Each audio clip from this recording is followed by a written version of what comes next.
second paragraph from the bottom.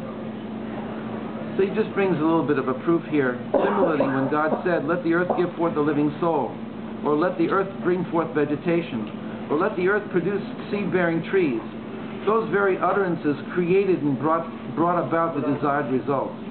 And those same utterances became the inner life force within those creations. So it brought into existence that tree, and then it became the inner life force within that tree. When, therefore, a person takes a fruit or some other article of food and makes a blessing upon it and says, Baruch atah Hashem, when he says Hashem's name, that life force in the food is aroused. For it was with that name that it, and all things, it was brought into existence. For everything was created with God's name, the Yud Kei Vav Kei, which means the one who gives existence. So as a result, like finds like, and there's an inner arousal. The food was waiting for this. Oh, why? A Jew who's saying a bracha, but if you say it too fast, or if you really say it unthinkingly, right, you're missing out on the luxuriating, on being able to luxuriate in the blessing. A blessing for most people is a straitjacket, because the rule of a blessing is you're not allowed to do anything during a blessing, even to wink at somebody else. So most people say, wow, I want to get into that blessing and out as fast as I can because I want to do whatever I want. But if you understand that a blessing is a Gan Eden, a blessing is an entry into a meditative state, then you can luxuriate in the blessing. That's what Rabbi Darzi told me. That's what he lived. When he said a blessing, it was long. He sang it. He breathed it. He intoned it. And you felt presence. And you felt, wow, why doesn't the world know about this?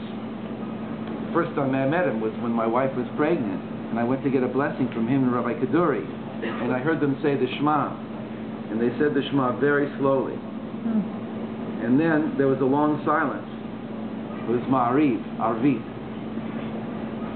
And then it was like a long silence, and I was waiting, I was looking around, and I said, well, maybe they're saying the rest of the Shema silently. So I started, word by word, very slowly. Ve'ahavta et Hashem Elokecha b'chol levavecha v'chol nafshecha v'chol me'odecha.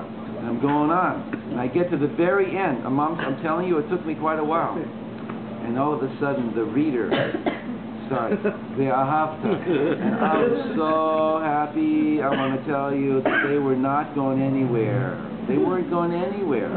I said, this is great. There has to be a place on the planet where people are doing it. Everybody else is like moving 50 million miles an hour. Like somebody said on Shabbat, this is the first time I've ever reached zero velocity. Thank you so much, right? I really needed to slow down. My life is so fast. Same thing happened to me. I went there, and they said Shema, and I went right through, and I had to wait an hour and a half. And I didn't know that they were still on one word. It was great. It was amazing. So, okay, maybe you don't want to do it all the time, but let's have a place where we can do it, and where everybody who wants to can have this experience and be in this Gan Eden, this luxuriate in this incredible thing called a blessing. Okay. In God's name, right? And you meditate in God's name. And there's really, it can be done. And it's not for only for advanced people. It's for normal people like all of us. Okay, so I'm going back here. That when you say God's name in the blessing, so like finds like, and there's an inner arousal. Which is the light that finds like? That's president. The light that was made, that made this thing, that made this piece of this article of food. Now when I say it, it remembers, so to speak, right? Figuratively speaking, it vibrates, it resonates, because I'm saying the very name that created it. So it's my neshama connecting to its neshama. It's my word of creation, the thing that created me, and the vibration that created it is connecting. And not only that, he's going to say later on at the end that it's not by chance that I ate this piece of chicken. That's a little bit beyond most of us, but it's not by chance. Everything it needs comes into my field of influence is not by chance. The animal that I have, the tractor that I have, the house that I have, the broom that I have, the hoe that I have, the pencil that I have. It sounds strange, but there's more of a detailed divine providence that we're aware of.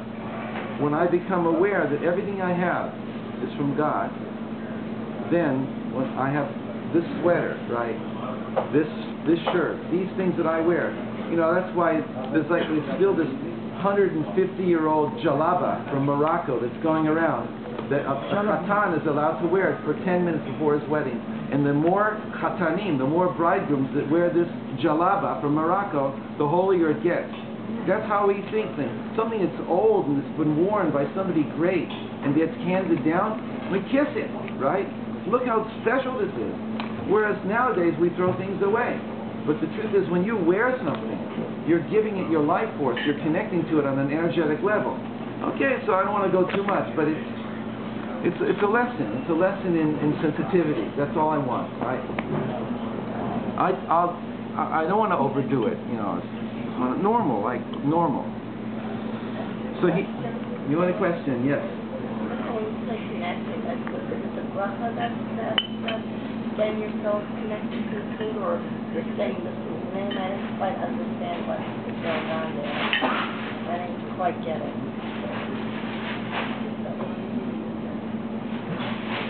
Well, is it the blessing that we're saying, or whatever? It's everything. It's how we approach life. Oh, no, you're thinking that you're saying the food's name and No, say God's name. God, because what is it on that specific food that's getting your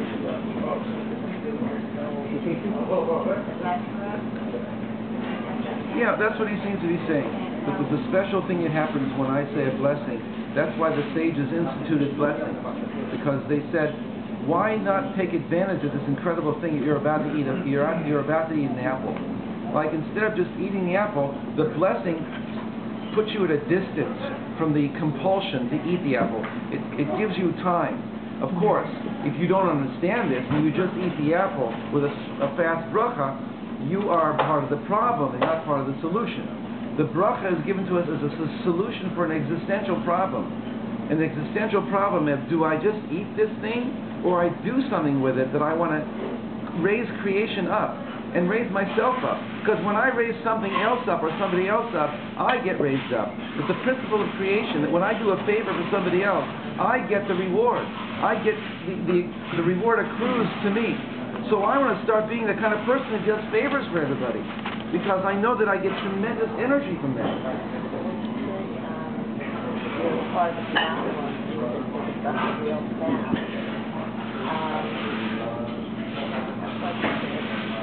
Because we understand the real sound, doesn't that say in this, because you're already taking a certain type of it's already like still not being, I can't explain this. It depends on my mood. Sometimes I'll be nice and say, yes, it's nice for the Jew is saying a bracha, but I think it's time to be hard on ourselves a little bit, and to be a little bit more real.